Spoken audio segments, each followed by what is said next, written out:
and free traded market, but eventually taken over by UIC in the city and other kind of creating, and Martinez's People's Plaza here, bringing back some of those international memories as well as very specific memories of labor campaigns that were happening literally in that environment.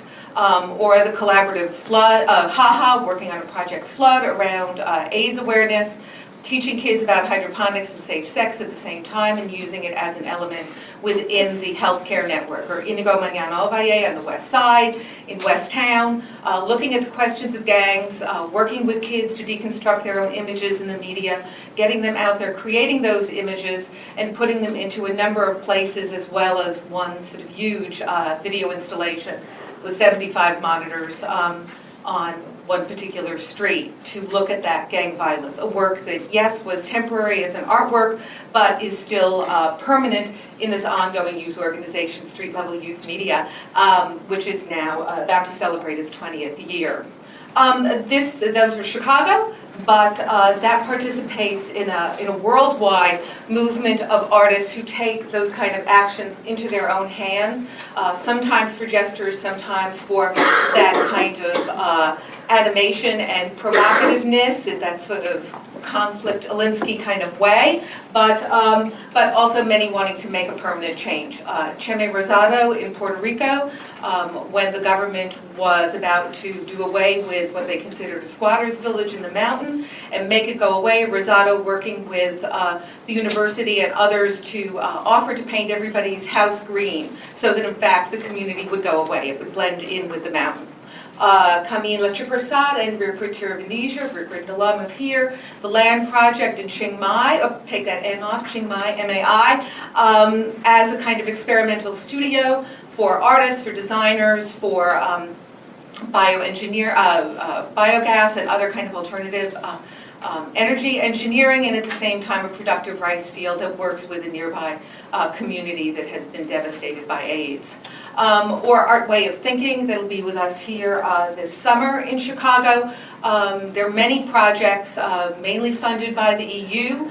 This one which looked at the seafarers' plight around the world, but also particularly in their hometown of Venice and Mestre, ending up after a number of actions and changes in the creation of two social service agencies and changing laws as to the possibility for seafarers to come aboard land in Venice. And just one of their projects, another one that they did working with 13 provinces in Italy, leading to changing the law for asylum seekers, so that asylum seekers in Italy can work legally while they're seeking asylum.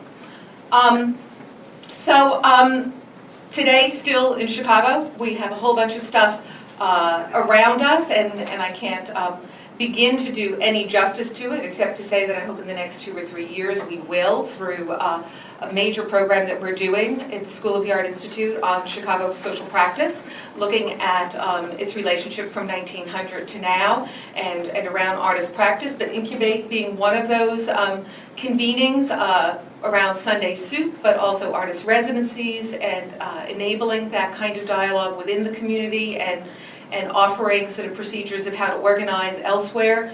Mess Hall on the north side, being host to many discussions around art and politics, People's Radio occupation of it, or TAMS Year 10, Laurie Jo Reynolds and that group working with the campaign to close the Supermax prison in Tams, Illinois, also using that at once. Stockyard Institute, a project that goes out into schools, but also goes out into communities, beginning in back of the yards, and one of many that insightfully use critical tools of art and pedagogy as practice and collaboration.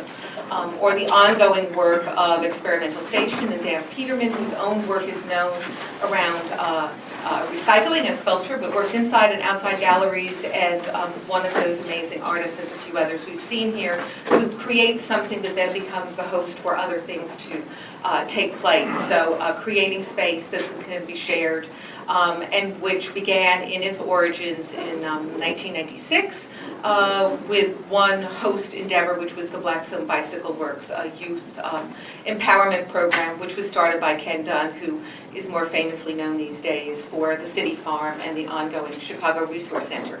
Not an artist, but philosopher, U of C dropout, who becomes somebody quite armed with students in that endeavor. So, yeah, maybe under 12 minutes. You gentlemen can have a little more time. Thank you. Thank you. Please, the chair. So we'll move on to Robert Pippen now. Well, I think my talk should come with a warning label of some sort. The people I look to help understand the fate of art in bourgeois society are Kant, Schiller, Schelling, Hegel, the Schlegel brothers, Schopenhauer, Nietzsche, Adorno, Marcuse, and Heidegger. A cheery bunch, and not known for the concreteness and specificity of their form of analysis. So I'm going to read some brief remarks in the spirit of that tradition, and I have no idea whether it's actually relevant to what you're interested in, but this is what occurred to me. The historical events, the simple facts that define the social reality of the present, are not much in dispute. Most count the September 15th, 2008 collapse of the massive investment bank Lehman Brothers, what's sometimes quite revealingly referred to as letting Lehman fail, as the signal event. It was followed quickly by the nationalization of Fannie Mae and Freddie Mac, wiping out the investors but protecting the Chinese banks, the hastily conceived $700 million bailout bill, the sudden and deep freezing of the international credit markets, the destruction in a little over a year of what is now estimated to be $50 trillion in assets, and so forth.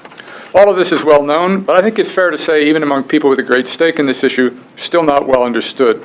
In fact, we seem to be drifting as if inexorably back into the exact same form of finance capitalism that produced the crisis in the first place.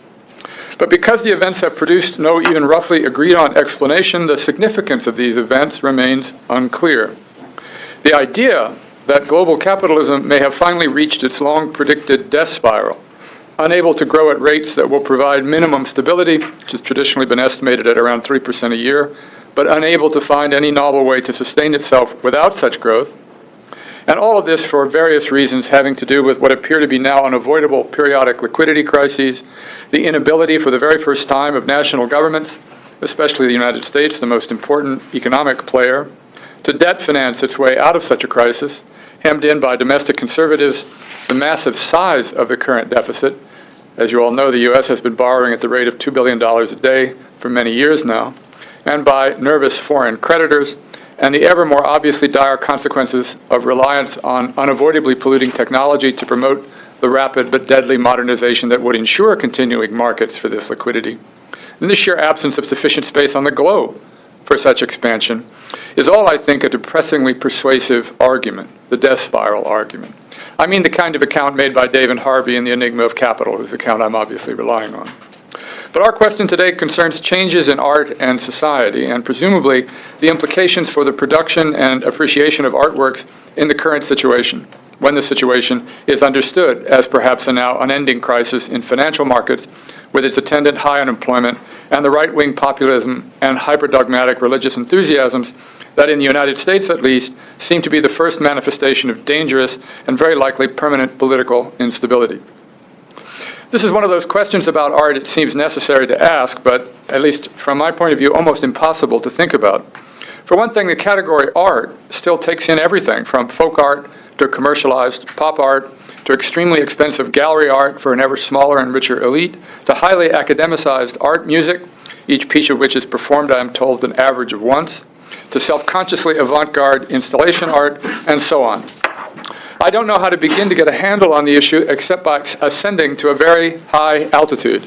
And first of all, talking about the present in very broad terms, much broader than those sketched above, the situation that presumably produced this conference.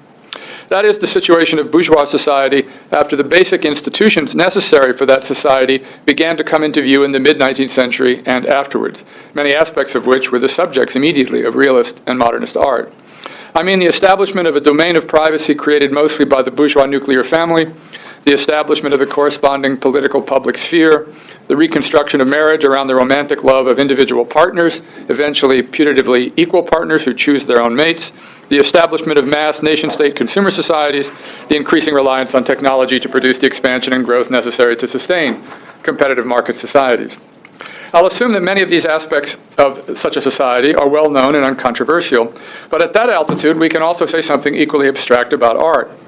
If we accept that in earlier forms of Western societies, works of great artistic genius were possible, unquestionably great art, arguably a highly contestable claim, then it has become a commonplace to say that in the form of life coming into view in Paris and London in the mid-19th century, it would very likely be the case that the production and appreciation of art of that magnitude and quality, or at least the consensual recognition of that art, would be much more difficult. Perhaps there might even be such art, but the importance of there being such art in such a world, its significance, would have changed radically, greatly reduced. Something like this might have been Hegel's position, who was the first philosopher to claim that in modern bourgeois societies the greatness of art had become a thing of the past. For others, the social institution of art was eventually unable, after the failure of the heroic resistance of high modernism, to resist its commercialization, commodification, and even trivialization. But I don't mean to refer to anything much to do with the implications of the commodity form of value, but to another, even deeper problem. The production of artworks, let us say easel paintings, inevitably assumes the possibility of some shareable and non-discursive, primarily sensible, affective form of intelligibility. If there isn't such a distinct form, there isn't art. Moreover, under the historical assumptions about meaning influentially insisted on by Hegel, the conventions necessary for such assumptions to be reasonable change. And we need to understand that change at some basic level before we can understand the possibilities of its specific modalities, like aesthetic modalities of shareable meaning. These same considerations are in play in other bodily incorporations of meaning, like the bodily movements we count as actions. There is some kind of crisis if actions taken by agents to be of certain types are not taken by others, or many others, to be such actions. Rousseau began a kind of account of these conditions and their implications. It was that, uniquely, modern societies had created novel and profoundly deep forms of dependencies, most famously, but not exclusively, the dependencies that result from ever more divided, specialized, and so alienated labor. To make his very long story very short, this situation created a great social pressure for ignoring, suppressing in a conformism that would occlude, render invisible, the vast social inequalities such unequal positions of dependence and relative independence would inevitably produce. This is the situation that would later intelligibly be called dialectical, a great weakening of shareable common conventions that resulted from the materialization of social relations and fundamental inequalities of modern capitalism, and the anesthetization of those tensions by a conformity-inducing redirection of human desire to what everyone else desired. Now, the realm of the aesthetic has been called from Hegel to Adorno the realm of the negative, that not expressible in discursive articulation, and so, just so, possibly resistant to these processes of conformism.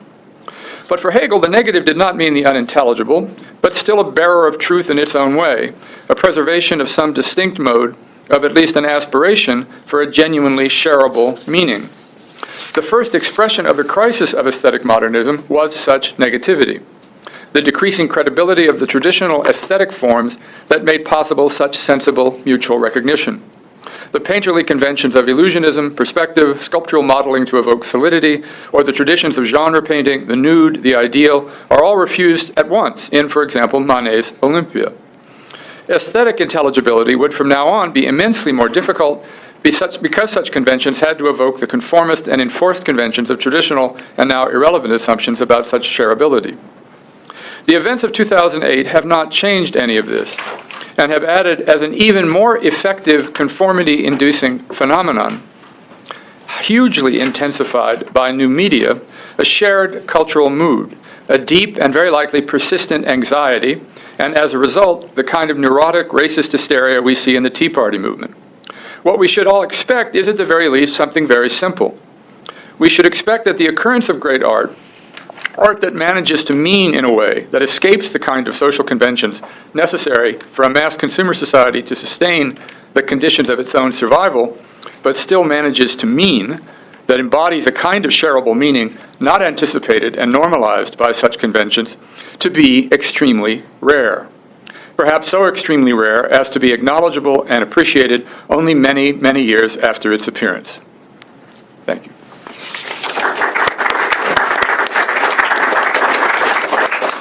Now, Walter Ben Michaels. I can't do that level of abstraction with that level of coherence at the same time, and I can't quite do that level of specificity, so I thought I'd try to do something in between. I've been working on a book on mainly on photography and political economy over the last sort of year and a half or so, and trying to finish it in the next 6 months. And what I'm going to do is just read you a little bit of that. It should only be about 10 or 11 minutes. It's kind of truncated, but I think the basic idea is clear. And some of my ideas about this are sort of distinctive or at least controversial. I just wanted to get them out so people could sort of see what they thought. I hope everybody has a little handout. If you don't have the handout, you should just sort of like look over with someone to pass a few back doing this. So the passage that most of you have before you, in the interest of time, I didn't want to read it through it all. The passage that you have before you from Edgar Allan Poe is also one of the first poems in Maggie Nelson's Jane, a Murder, a collection of poems centered on the murder of Nelson's Aunt Jane in 1969, 4 years before Nelson herself was born. At the time, and for a long while after, it was thought that Jane's death was one of what were called the Michigan murders, 7 young women killed in Washtenaw County, Michigan, over a period of 2 years.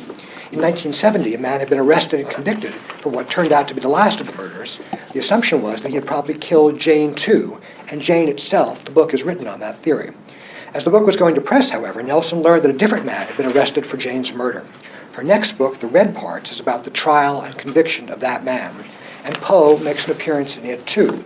Watching a TV show about the murder of a, quote, beautiful Peace Corps volunteer in Tonga, Nelson is, she says, taken aback to hear someone on the show explain his obsession with this crime by referring to Poe, who, quote, once declared the death of a beautiful woman to be the most poetic topic in the world. But Poe is only incidental to the red parts, he's central to Jane. One way that Nelson imagines this centrality is as a critique of Poe's sexual poetic, which she suggests in an interview as an example of what she calls the ethically unsound practice of treating beautiful women as if their lives were, quote, more grievable because somehow more valuable than others. Hence, it matters to her that Jane, unlike the Peace Corps volunteer, was not particularly beautiful. And indeed, she puts Jane's cover on the picture of the book, at least partially to prove it.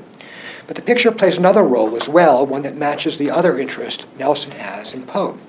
Poe also, she tells the interviewer, was describing glibly and facilely how to make the perfect poem. And she's referring here to his famous prescriptions. What's the proper amount of lines? Well, 100 lines. In fact, it's true. Poe, if you've read the Philosophy of Composition, sort of tells you how many lines there should be, what vowels to use, and what consonants to use, and in what combination.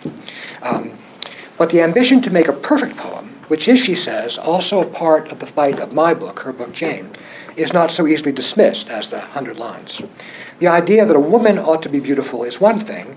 The idea that a work of art ought to be perfect is another. That the idea that the work of art ought to be perfect, that the beauty of the work of art is its perfection, is something else. And Nelson herself insists on this difference in a poem that comes near the end of Jane, and I've given you the whole poem. Does it matter if I tell you now that Jane was not beautiful? It begins going on to describe Jane, her skin white and chalky, her eyes set close together, but then ending with a description of Nelson's favorite photo of her, her face half bleached out, and the point is no longer that Jane is not beautiful, but that the picture is beautiful. The poem's last words are, the whole picture is beautiful. So the beauty of the photo is made out of someone who was not beautiful. More precisely, the kind of beauty the photo has nothing to do with the kind of beauty the person it's a photo of might or might not have. This is emphasized by the insistence that it is the whole picture that is beautiful, where the invocation of the whole calls attention in particular to the form of the work of art, to its ambition to be perfect in a way that no person can ever be. More particularly, we might say that just as the photograph of Jane must be made beautiful, even though its subject is not, the poem Jane must be made into a whole, even though the occasion of its production is lost, Jane's death. Thus, there is thus a difference between the question of whether the person needs to be beautiful and the question of whether the poem ought to be perfect.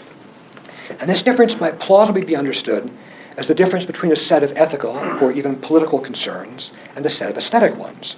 For example, the question of whether some lives are or should be more grievable than others might be understood as political in a way that the question of the possible beauty or perfection of the work of art is not.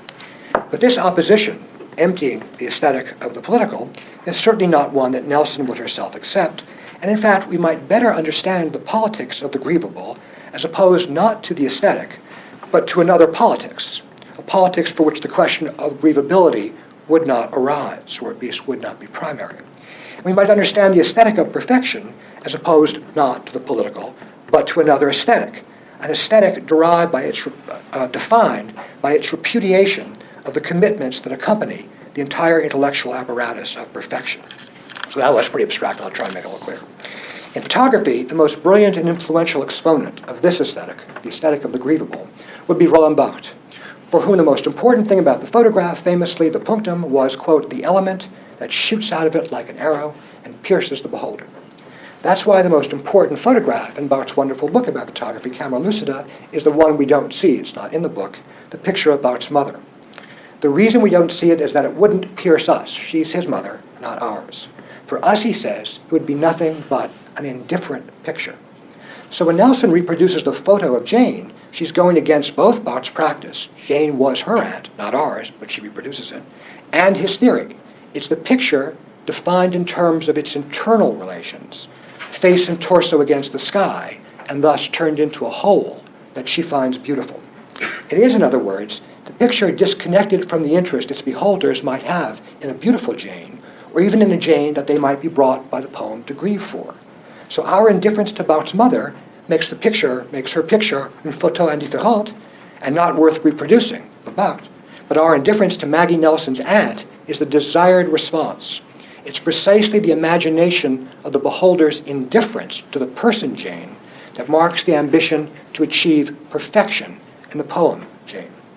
And if the aesthetic of the whole is thus an aesthetic of indifference, the politics it invokes is also, I want to suggest, a politics of indifference. Indifference to worries about whether beautiful women should be more grievable than others, or more precisely, indifference to worries about whether anyone should be more grievable than anyone else. The question of Jane's beauty and the critique of the idea that it should matter belongs, as Nelson herself suggests, to a politics, to a feminist politics, and more generally to what she calls the cultural moment of the triple liberation of the civil rights movement, the women's movement, and the gay and lesbian rights movement. So I'm talking here sort of not the very long durée and not the shorter one, but the last 30 years. What these liberations are liberations from is precisely the idea that the lives of white people, straight people, men are more grievable than others.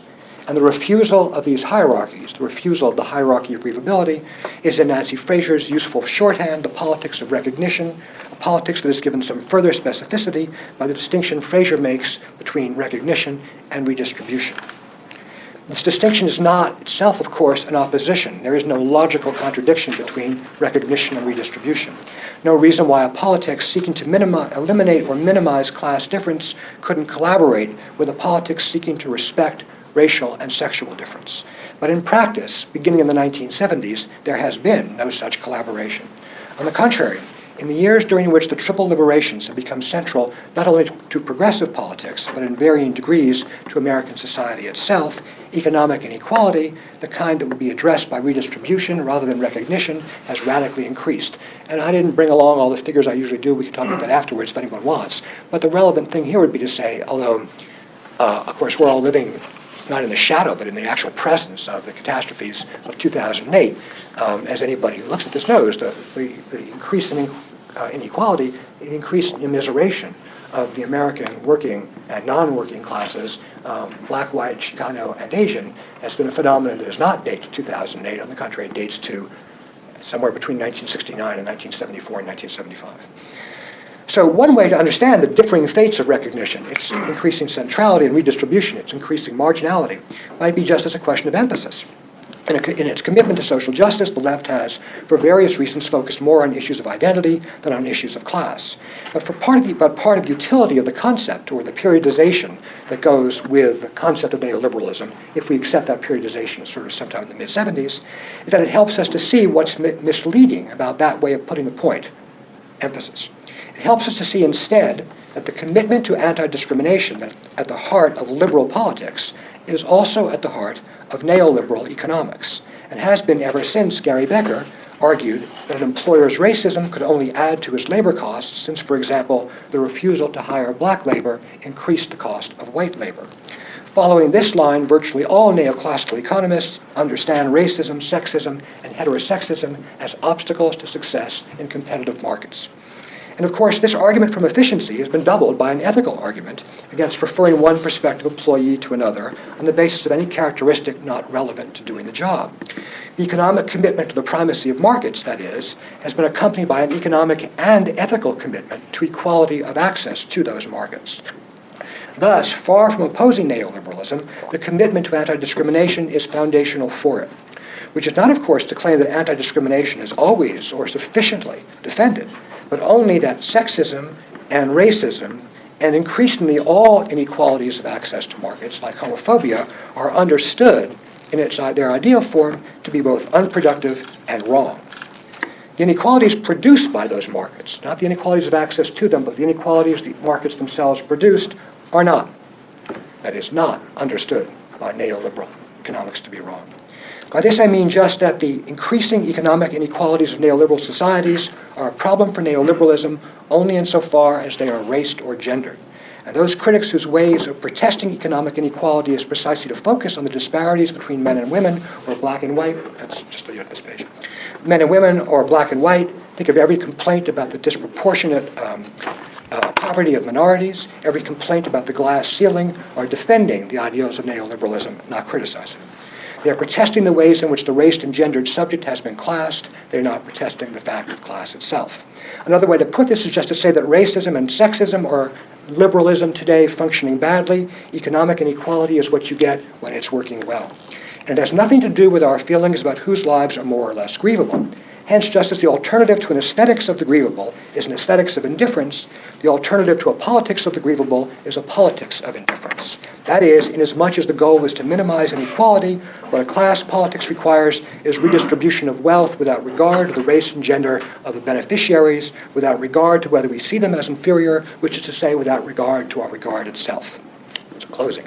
That's why today, back to art, it's only as form that art does class. Produced by capitalism rather than racism or sexism, the inferiority of the poor is as independent of how we feel about or see them as the formal unity in the photograph Jane is independent of how we feel about the person Jane.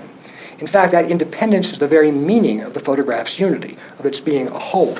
It's in this context that the ambition to produce a perfect work of art has taken on a political meaning, and that it has the particular political meaning it has. For the perfect work is the one that, asserting the difference between it and the world, asserts its autonomy, an autonomy that in our period may be understood as, above all, autonomy from, here thematized as indifference to, its reader or beholder. It is, in other words, the production of the work of art's difference from the world that counts as the work it does in the world. Thank you.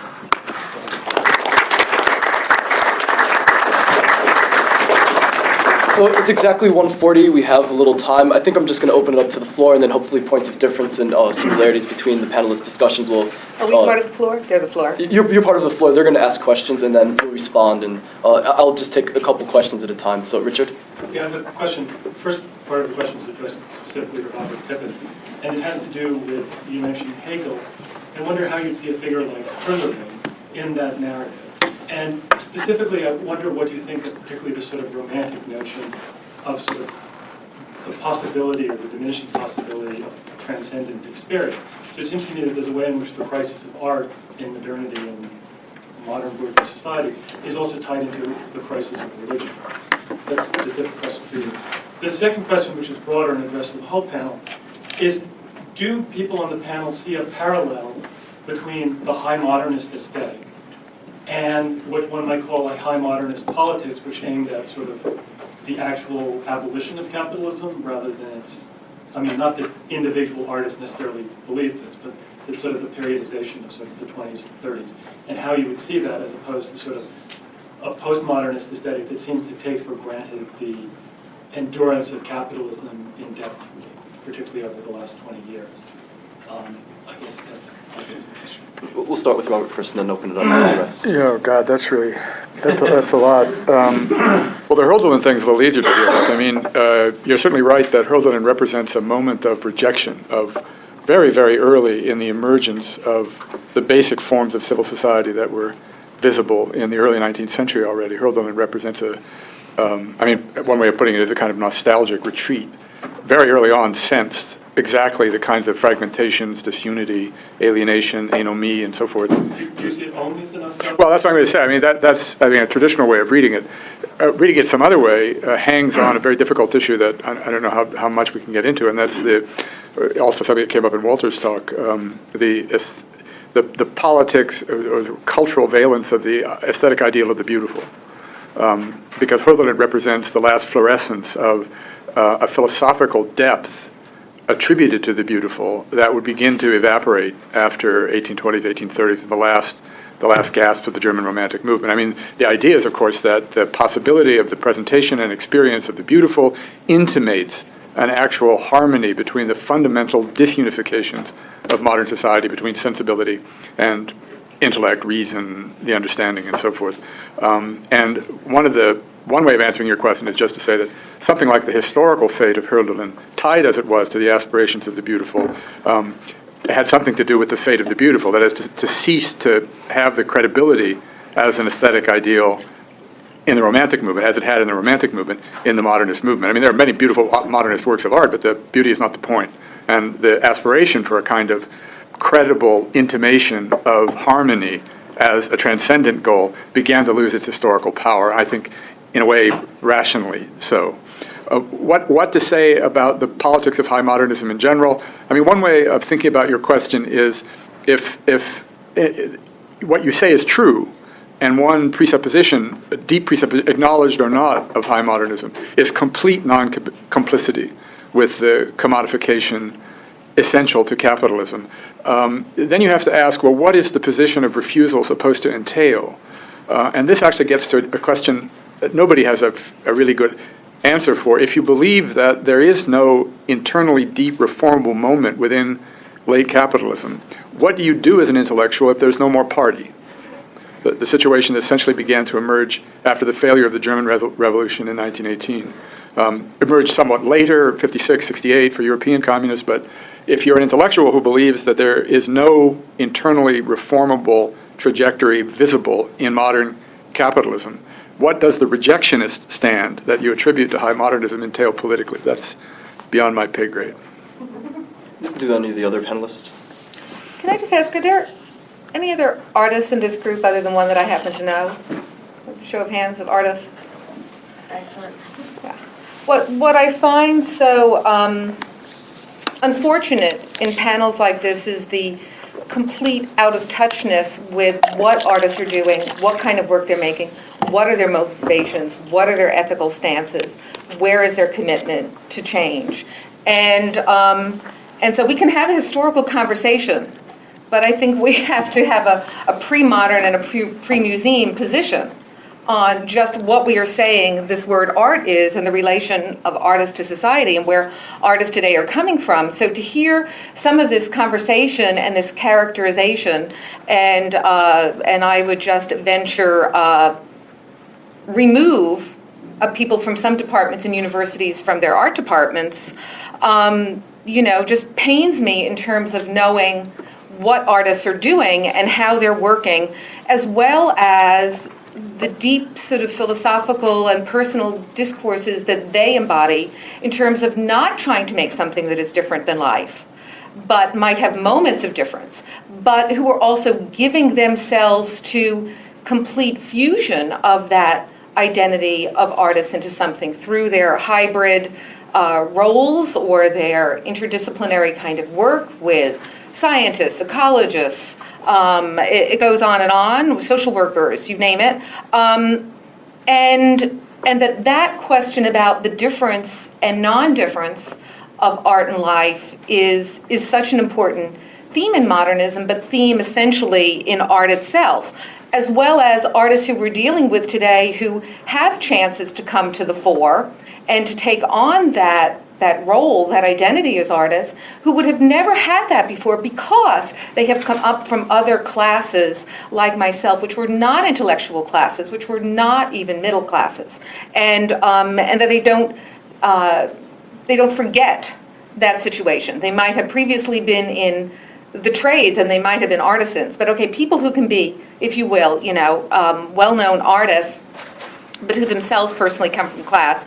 So I think that that their work needs to deserve to be understood in terms of the values from which they're working that that might be leading to genre that we'd want to call avant-garde or postmodern or whatever, but I really think some of that sometimes is beside the point, that their genre is an exploding that goes pre that modern conversation of the art object, pre that commodity, not out of their control, not to become a traded thing and not to become something which fits into a museum and gallery system. I mean, to come back to another philosopher, John Dewey, who recognized that museums were inventions of capitalism, but who also used appreciation in a very different way about why we appreciate a work of art, why art itself should come into people's lives in terms of an empathetic sense, in terms of a widening of their perspective,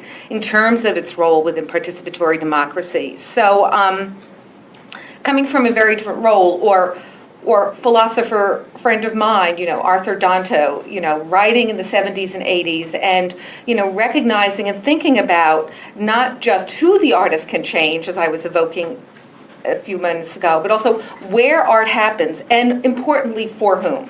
This is a very different condition of our life today, of for whom is it and how does that enact itself. And this question of beauty needs to come closer into, a deeper discussion of ethics, because the other question I think which artists grapple with and worry about is for whom, not just for whom, but to what end. And there this question around, aesthetics in everyday life is something which is quite important. I just want to read something from 85 from Foucault, and that adds to my disappointment in being able to locate ourselves in what the heck art is today and what artists are doing. But Foucault's saying appropriately, what strikes me is the fact that in our society, art has become something that's related only to objects and not to individuals or to life. I think we're still kind of talking about objects here. That art is something which is specialized or done by experts who are artists. But couldn't everyone's life become a work of art? Why should a lamp or the house be an art object, but not our life? I think this is what artists are dealing with, and many other nuanced aspects around that, not about making their way on the art market. Yeah, we could find examples. That's not a mainstay of artists in a socially engaged practice.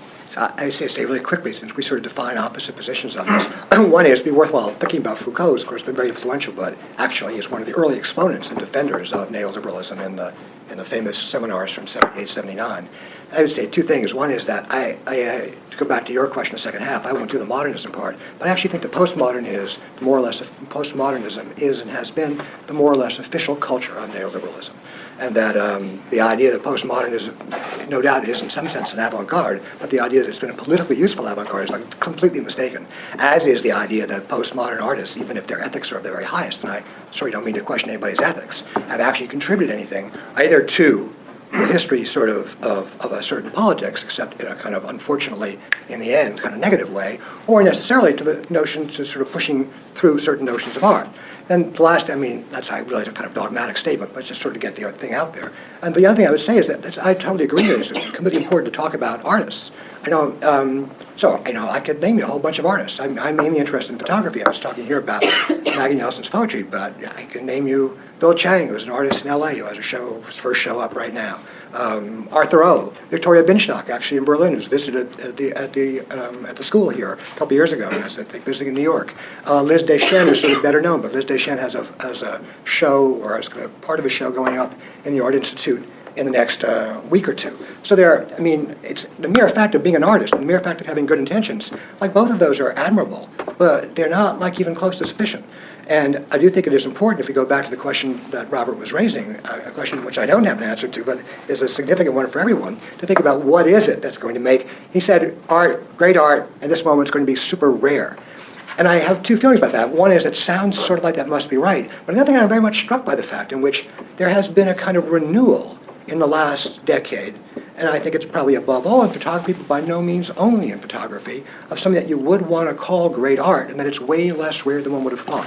What that means, I don't know. And whether it actually achieves a kind of Hegelian status of what Hegel meant by great, I actually don't even venture to give a judgment on. But I do think it would be a mistake not to do what you're correctly telling us to do, and focus on individual artists, focus on what it is about their work that does what I'm sort of suggesting in a kind of outline this work does, and that the pleasant surprise is that there are more of them. That's not good news for political economy, but it actually is good news for the art world. I just want to clarify, there is the work of art that you're referring to, which is done by the artist, and then there's also the work of the artist. And not all artists make works of art per se. And we, unfortunately, being such a capitalist society, have less outlets for artists to be doing that kind of work here, because it does become, what does the product be? But there are other places where the work of the artist on the ground in a myriad of ways is important, and is a way that they practice. I'm going to take some more questions because there's a lot of eager hands. Yeah. So, let me see how many people have questions. I'm going to take two at a time this time. So, Greg, I saw first, and then Chris. I have a question for Mary Jane Jacobs. I take Robert's main point about art to be first that the aesthetic offers a way of understanding the possibility for freedom in modern life, characterized by free labor and free love, and that the difficulty of discerning great art in the present speaks to conditions of conformity that affect us all. So to what extent do you see that the representatives that you're pointing to really offer us a real hope of an emancipated future? To what extent do you feel confident in their present transcending capacity to really shed light on the possibilities of our moment? I think the question is context. Mary Jane, could I take one more question? Oh, yeah, sure. Yeah, thank you. Okay, sorry. Chris? I just wanted to sort of maybe insert kind of a curious figure from the 19th century into the mix of the discourse. In other words, someone who could either be spun as a modernist or as an avant-gardist. That would be Baudelaire. Meaning the Foucault saying, why don't we live our lives artistically? It's a kind of a Baudelairean kind of ethos in the sense of, I think of Foucault also in terms of his distinction in the history of sexuality between having a science of sexuality versus an erotic art, right? And that sort of unfortunate character to modernity for Foucault. I think it's related to the idea of one's comportment as an artist versus making things, making objects, making works of art that you're pointing to. But I think that, maybe part of the cross purposes in the discussion does hinge on either the distinction or the conflation of avant-gardism and modernism. In other words, whether one is talking about a kind of comportment as an artist, or whether one is talking about creating an autonomous register of experience or an autonomous object of experience, that kind of. So I was struck when you, Mary Jane, when you invoked Foucault, I immediately thought of Baudelaire who I'm teaching right now. But Was that for Mary Jane or for the whole panel? the whole panel, because Yeah. So I'll just answer this By all one and then means. let others deal with that. So coming back to the notion of context, an aesthetic object might give us a sense of freedom, but what happens on our way to even having that experience of that art object, and then how are we free to even have experience, and what do we understand experience to be?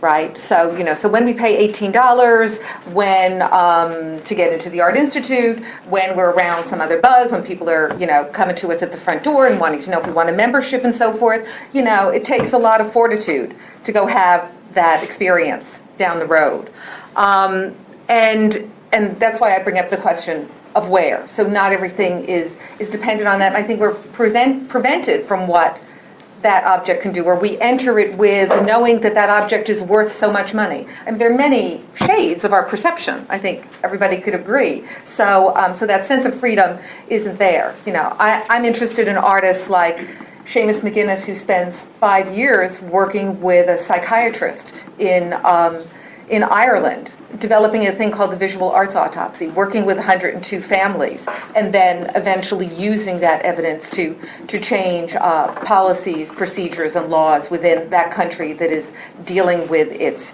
post-Catholic sort of crisis and around those stigmatisms.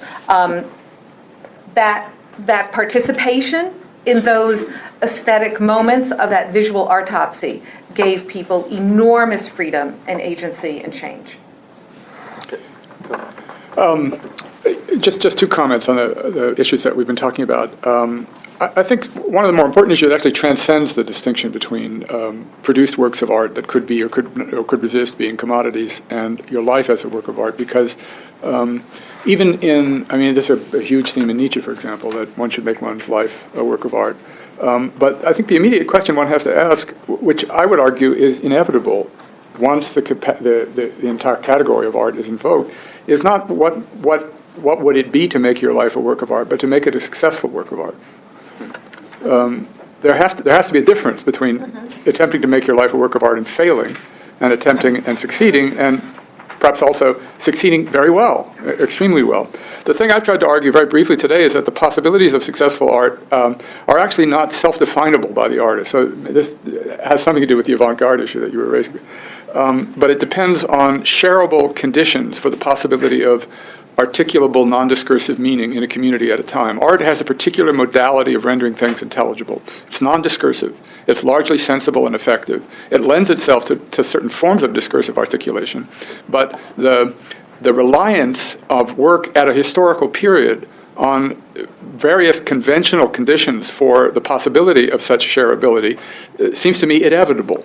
And it is at least entertainable that at certain stages of history, it might be reasonable to think that the conditions for such shareability have been so distorted and degraded that it's very unlikely that anything other than the minimal satisfactions of the conditions of art would prevail. Not denying that they exist, but that they're satisfying at this stage in the historical development of global capitalism a minimal condition, a barely successful condition.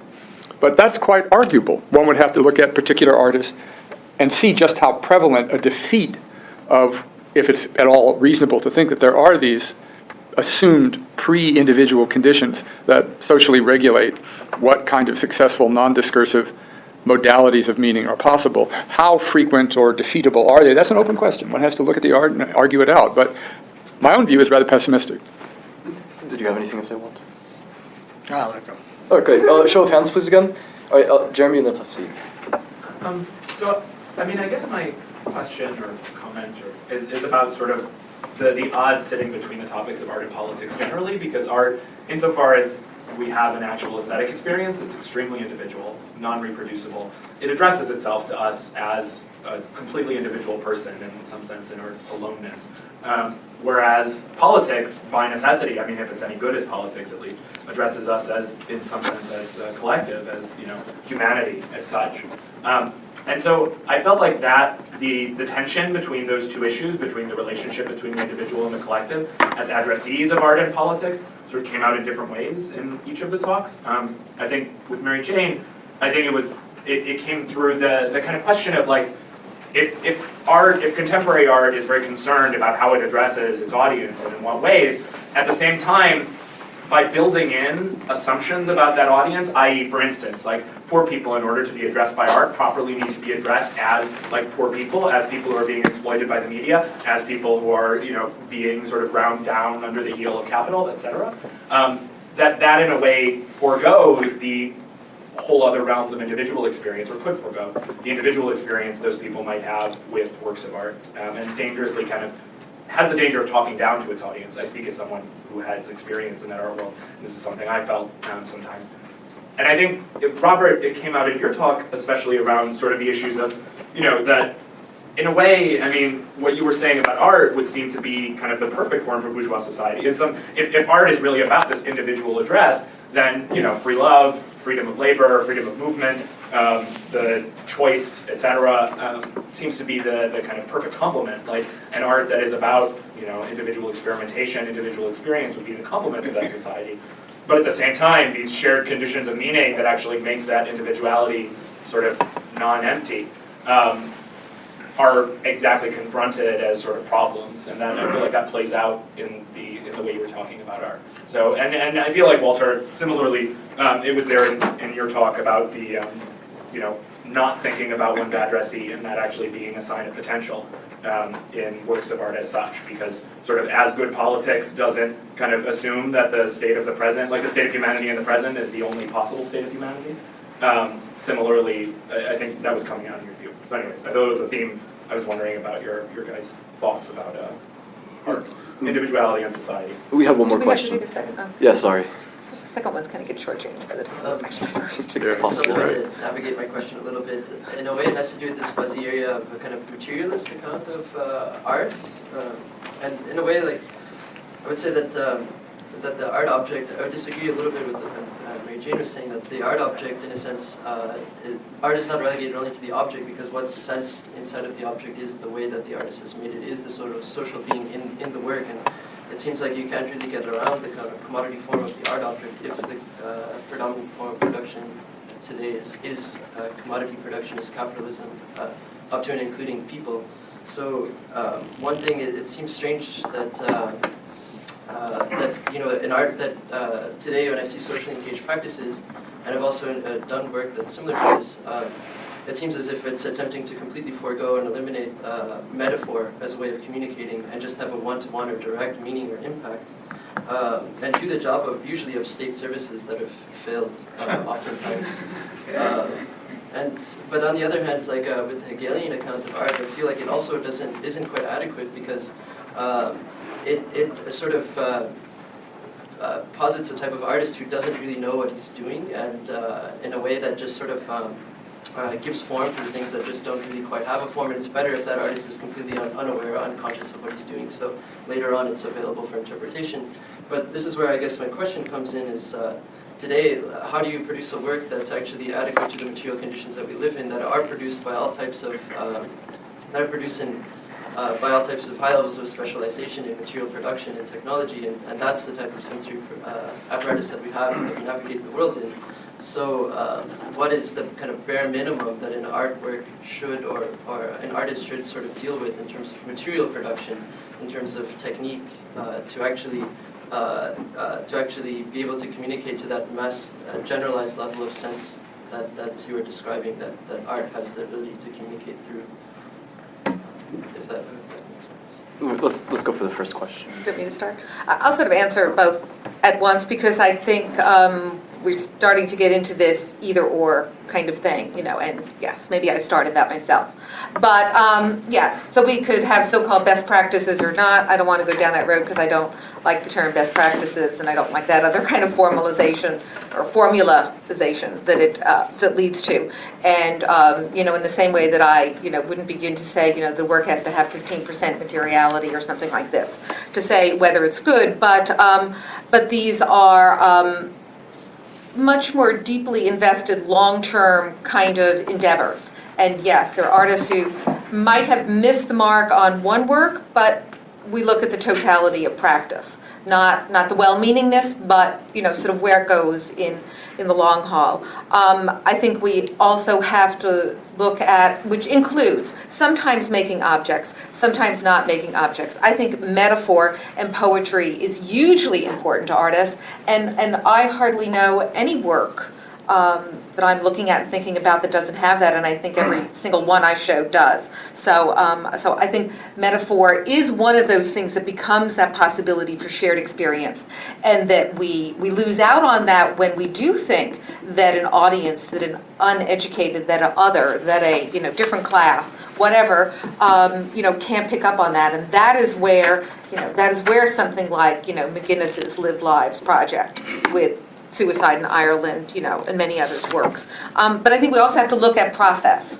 And yes, we can talk about process being the product, the work of art in the process, but the way that an artist can work where that process is deeply invested within a place or within a constituency, with people, with their modes of doing it, whether that becomes a kind of back and forth of permissions and checkpoints, as with McGuinness with the family, and or whether it's something which uses that discursive aspect that we have with a work of art that I might, introduce another thought in terms of reflection, right? So sharing that reflection is one of the ways that we both move our very individual interpretation of a work of art, as well as, so therefore to deepen it for ourselves, as well as have that communicative possibility of what that work of art can do. So not just our own participation in it, but as Dewey would say, to the ends of participation and communication. And sometimes that communication is silent. Sometimes it's not voice. The object is there, the artist doesn't know. Whatever happens, yes, a market overrides it. I'm talking about the layers one needs to get past, or the experience you need to draw upon, which is experience you already have in your own life experience to look at a work of art. Where you don't need the art history necessarily, and you don't need the other, promotional layers that are there. So, anyway, I should monopolize more. So, just a quick response. I very much like the idea that a lot of the work you're describing, and the second sort of question, sort of does the work of the state. I'm thinking of NGOs all the way through. There is a certain model of the artist who will seek not to commodify his or her work. That turns out to be the NGO model. I mean, there's a way in which it's not as if they don't have to live in the world in some way. It's not obvious that the NGO model has a kind of political advantage over the just selling it in the market model.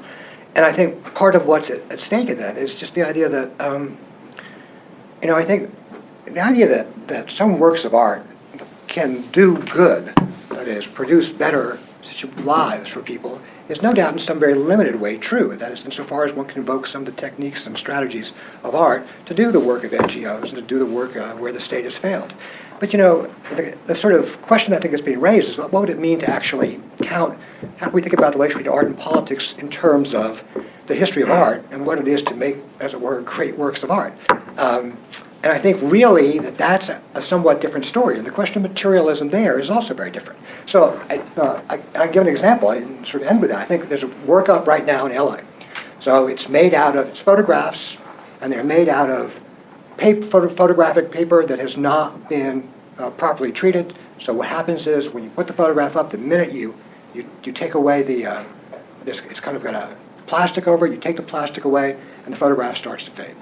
And within 3 to 5 hours, the photograph, or what was the photograph, disappears. What you have instead is a kind of monochrome, which is a kind of different kind of photograph.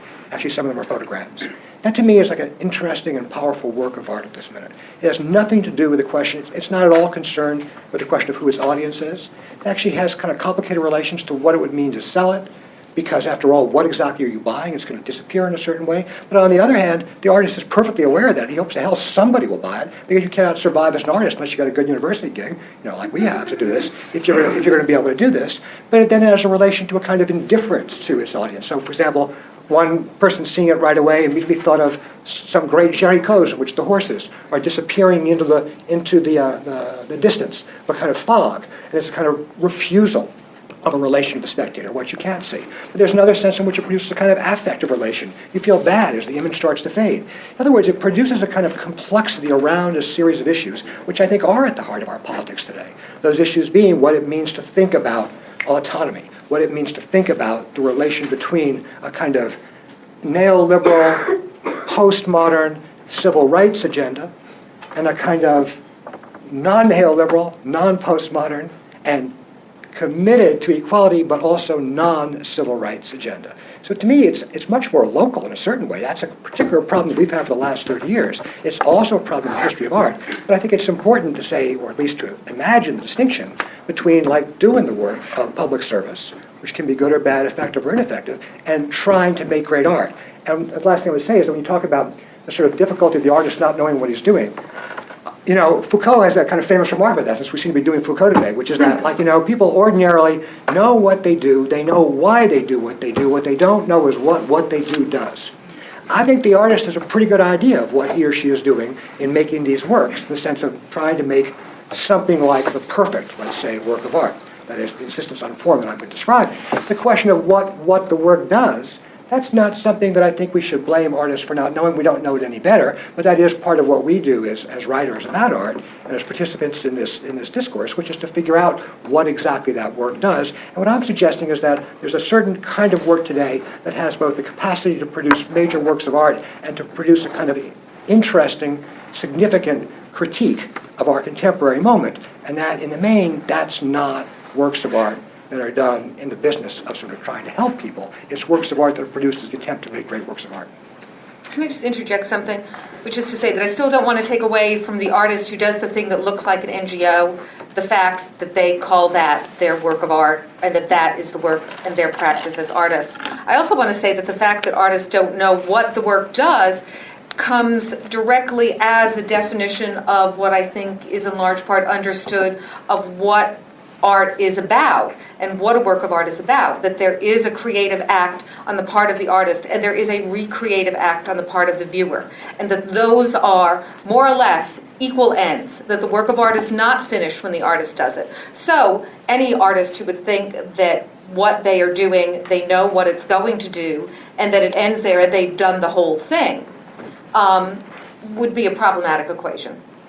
Do you have anything? Just one word on what I would say, not to be too territorial, but what is the essentially German idea that works of art, as works of art, are essentially liberationist, that they're connected deeply with the aspiration for the realization of freedom. It's a very, very large issue what that means, but partly what it means has been surfacing in our discussion. I mean, the idea that there could be a sensible embodiment of intended meaning that is uniquely sensible but shareable is an evocation of a resolution of the central modern antinomy, that we are corporeal, spatiotemporal objects and subjects at the same time. And the idea that art preserves in a kind of anticipation of a full realization of that unity is that there is this moment of actual sensible embodiment of an intended meaning. And the reason it's supposed to be a moment of potential liberation is that the circulation and shareability of that meaning is in some way to be viewed, can be viewed as the expression of free and equal subjects in a communicative relation of a sort that isn't in the interest of anyone. That's the, maybe saying it so baldly makes it seem naive, but it does help exclude the idea that art made in the service of ideas is not going to be in the service of that kind of ideal. It doesn't mean that it doesn't have ideas in it. It doesn't really mean that the artist doesn't know the ideas. He knows them the way artists know ideas. And that's not the way philosophers know it. That's not the way theologians know it. That's not the way technical managers know what they know. I mean, if there is an aesthetic modality of meaning, then it means that there is some unique way. And it's not the occasion for individual ineffable experiences. Go back to an earlier, it's precisely the opposite, that it manages to achieve something that isn't regulated and controlled by the conventions of a regime of meaning, at the same time as it also makes clear that it's shareable in a way that isn't restricted solipsistically to an individual experience. It's not the occasion for the individual to explore his or her own psyche or anything else like that. That aspect of shareability without the interest of anyone being served by the regime of shareability is the aspiration that art embodies just by being art. We have a question back there. So what you're just talking about, I mean, in Hegel's lectures on the aesthetics, was achieved in Greek sculpture. Perfectly achieved, yes, right. My question is, in your view, not necessarily, but maybe in your view or your interpretation of Hegel, will there ever be any historical conditions, like say speculating on doing the utopian post-revolutionary society speculation, right? Could there ever again be historical conditions for what happened in Greek sculpture, this embodiment of freedom that was of the meaning, of human meaning that was shareable and communicable? Could that ever happen? Is there a possibility? Because you talked about modern art having only like the slightest possibility for that and being very. I mean, I happen to agree with you on many points here, but I'm just wondering your thoughts about under what historical conditions could that reemerge? Big question. According to Hegel, no, as you know, because we have the complexity of our self-knowledge as a historical achievement is of the sort that can no longer be sensibly embodied, so we don't need art. That's false. Right. It's false that bourgeois society has achieved the realization of freedom anyway, but it's also it's also false that the nature of the achievement as a mode of self-understanding is such that it no longer allows sensible. And that's like saying we don't need or really even have bodies anymore. So there's a fundamental bizarreness to the end of Hegel's narrative that I don't share. So the answer to your question would be, I hope so. Richard? Yeah, since Robert Pippen brought up the German idea of freedom, I was wondering what you would think about the possibility of fascist art.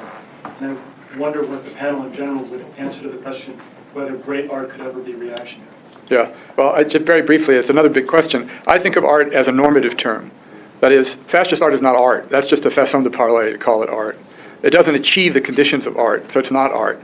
But then, of course, you raise the question, well, what do you mean by that? How do you distinguish between bad art and good art? So, most radically put, in my view, there's no such thing as bad art. Bad art doesn't achieve the condition of art. It's not art, but I know that's not going to be satisfying, but that's a simple. Well, this also, you can have the issue, because people talked about modernism before, but I mean, it's like notoriously the case if you work on poetry, that many of the major modernist poets in the first half of the century were at least completely understood themselves as fascists. I mean, the most obvious example would be Ezra Pound. So you have two ways of thinking about that. Is there a kind of discrepancy between Pound's aesthetic commitments, that is what he thought he was, kind of art he was trying to make, and his political commitments, although he himself was entirely convinced, and indeed many lines in the cantos do explicitly, profess sentiments that could only be attributed to, not to Italian fascism, basically, not to Nazism. So you got to, I mean, so it depends how you cut it, right? If you're going to say that it can't be great art if it's fascist, then you're going to have to say either Pound's cantos suck, which is actually a very implausible claim for anybody who's interested in history of poetry, or you're going to have to say, well, the thing that makes them great art is somehow disconnects them from their fascism. I take the latter. Yeah. Fascism had a profound, in its Well, own there's no question that that fascism had a profound aesthetic component, but that would not be, and to acknowledge that would not be the same as to say there were great works of fascist art.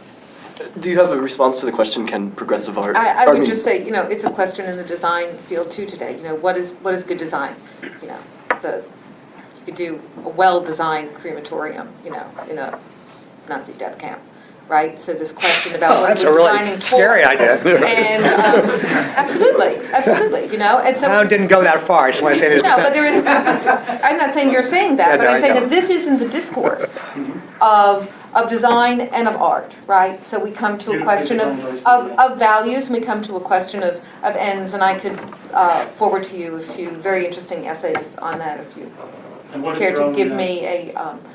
I think we work from personal values which come about in terms of our position and our perspective within society, and that those are things that form personal ethics and larger civic ethics, and those have everything to do with making art and making design and living life. Did you want to say something else? Well, I was going to say, sort of following up on what was just said in both cases, that does raise the question of the relevance of the artist's ethics, and indeed even of the artist's politics, to the politics of the work of art.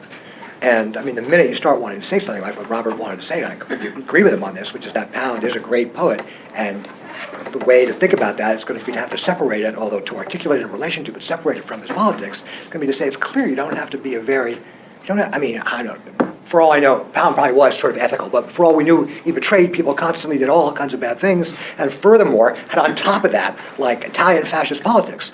And yet, you'd have these poems. So you're asking really two different questions. You're asking, and that's why, again, I'm sort of skeptical of the idea that people's political intentions and political motives have much to do with the politics of the works of art they produce. That their aesthetic intentions, their aesthetic motives have a great deal, I think, to do with those politics. Well, miraculously, we still have 8 minutes. So is there one more set of questions? We can just provide answers without. We're a very efficient I had a question for Walter, if I can ask. Sure, please. Yeah, because I was really intrigued by this notion of indifference and whether really two questions. One is, what do you say to the strain of recognitional politics that is explicitly not a rights-based notion of politics? So there is this other notion that isn't associated with civil rights protection for the obvious reason that legally enforced recognition, which is what rights claims are, the invocation of the coercive power of the law to ensure compliance. Legally enforced recognition is not recognition, just conceptually. It doesn't make any sense. So there is it's not clear to me what the form of politics would be that's associated with this non-rights-based notion of recognition. But there is an aspiration for recognitional equality that isn't legally enforced. So that's one set of questions. The other is, do you make a distinction between artworks that, in their attempt to defeat some kind of complicity with the viewer, there's a difference between indifference on the one hand and a certain kind of resistance to conventional regimes of meaning that the work inevitably invokes, which the work is also trying to resist without being indifferent. So is there a room for a distinction between indifference in the sense that has the political implications you're talking about, and resistance in a way that is still open to a political interpretation? Yeah, I mean, I would say the second question first is that there completely is theoretical room for the difference between the two. But really, I mean, my own interest in this moment is trying to chart out work which is a very specific moment, like the first decade of the 21st century. And I would say in the work that I'm interested in, although, of course, there might be others that would do this differently, right? In the work that I'm finding this kind of power in and making these claims for, it's actually, that difference is not actually mustered. And that, in fact, it's the question of indifference that emerges as primary rather than the notion of resistance to convention. So that the indifference plays a role that and I think it could actually give a pretty good art historical account of why the resistance to convention would seem at this moment to be completely exhausted. Since in fact so much of what this art is not doing understood itself under the banner of the resistance to convention, which became kind of empty. Well, yeah, we have another question. Yeah, I should minus for a different conversation for Mary and Jacob, sorry. But That's I cool. still wanted to look No, that's cool. You guys should get to talk. Well, I'm wondering, because this is something that I also think about. The question is, the works of art that you showed us earlier in your lecture, what would be the means of which one can critique and judge that work today? It's something that I struggle because it sort of attempts to defy any form of criticism by presenting itself as playing a social role. And so, would you think that there could be a criteria for judging those works? I think there's lots of criteria for judging them. I don't think they defy it at all. I think, first of all, happily, we have a big body of that kind of work. So it gives us some comparative analysis. That's one modality, right? Criteria, yes, efficacy is one. What did it do? It's artistic gesture, which includes things like metaphor. How was it carried out as a visual, experiential moment? And also, what were the, if you will, the ethics of the collaboration question, which came a couple rows behind you? How did the process go? The after effect is also something, which combines with that efficacy. But I think that, yes, what happens during the process? What happened at the moment of seeing it? What did the artist produce, or what did the group produce? What did we see? How did it go? Was it done well? By which we use a lot of the other criteria that we would use for other works of art in terms of the visual imaging, because images are made. And then there is additionally that question of what was its effect. Another series that we use or developing for that kind of thing is, what was the kind of observation, critique, research action which was happening initially that brought the artist or collaborative to that decision to do something? Then what did that something that was co-created in this gestural manifestation do? So that's that whole image kind of world. What did that action comprise? What other kind of collateral, ripple, etc. kind of actions did it launch? Some of which go into the artist's career and life and other works, some of which go into the community, some of which might find other ways within the society. And then, what is the sustainable kind of thing? So that's another sort of series by which those things are discussed. One thing I got from Walter's presentation was talking about that political judgment versus an aesthetic judgment are very much different in kind. So you list all these ways in which one could judge these kind of community projects, but do you think that... They move in and out of the realm of art, and so maybe for you that carries that political I'm asking, do you think intent. that one has to judge all these different qualities or the aspects of these work, with very rigid lines of different kind of qualitative judgments? I don't think they're rigid lines, but I do think that they are nuanced and layered lines, and that is part of the intent of the artist's work, so they are relevant to the discussion. I would think that they're really rigid lines, though. Right, just so you're clear what it is. I mean, all that's being described, what's being described here, right, is like all these criteria, except also looks good at the moment you do it, are exactly the criteria you would describe to good people trying to do good in relation to community organizing or any kind of public sort of activity. All those things are completely praiseworthy. The question is, what is added to them or taken away from them by thinking of them as art? And I actually think nothing is added to them or taken away from them. Any concluding remarks from other three? Well, I do think the effect is what's at stake. Yes, so that's part of the criteria. There's something that happens after. Anything from you? Nothing with any profundity, no. Oh, great. Well, let's give the panelists a warm round of applause. Thank you everyone for coming.